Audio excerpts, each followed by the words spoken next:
And also, they just don't seem like the kind of people you would trust. You know, they'd certainly put themselves forward as potential heads of state, as they call it. I prefer to call it a president.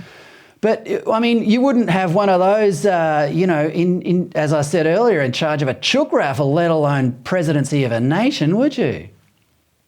No, exactly. And I think the greatest strength of the monarchy, particularly in a constitutional monarchy, is that the monarch sits above the political fray. Now, regardless of whether you have a president elected by the parliament or a president directly elected by the people, that person has to be a politician. It's the only way it can work. And that means that our head of state is part of the absolute cesspool that is Australian politics at the moment. We've just talked about the bubble over Parliament House.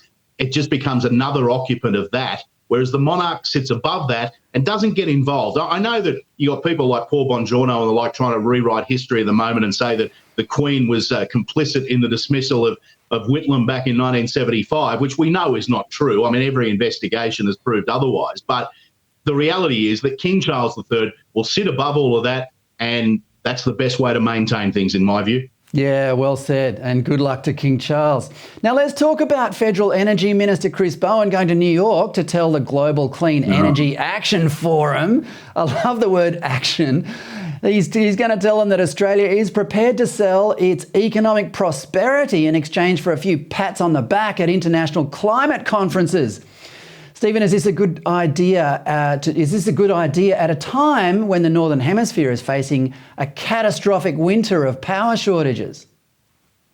Well, let's go back a step and ask ourselves, is it a good idea to have Chris Bowen in charge of anything?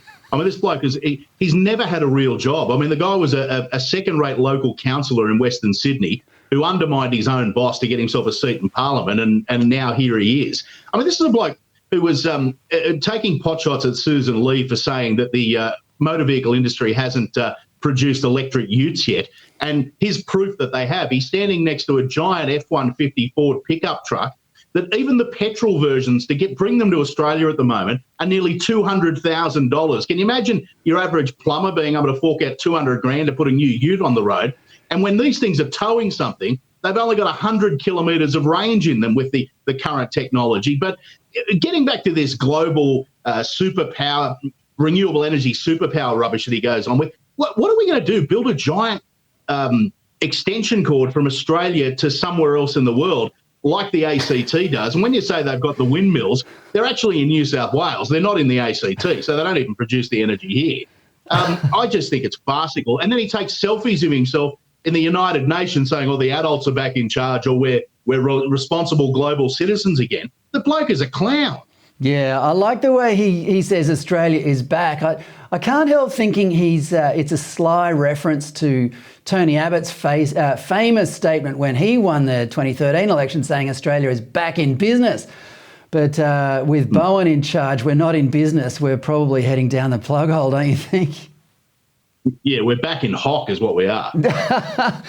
Okay, Stephen, quickly before you go, you might have seen United States President Joe Biden announce this week that the COVID pandemic is over. Did something change, or did he just decide it was over?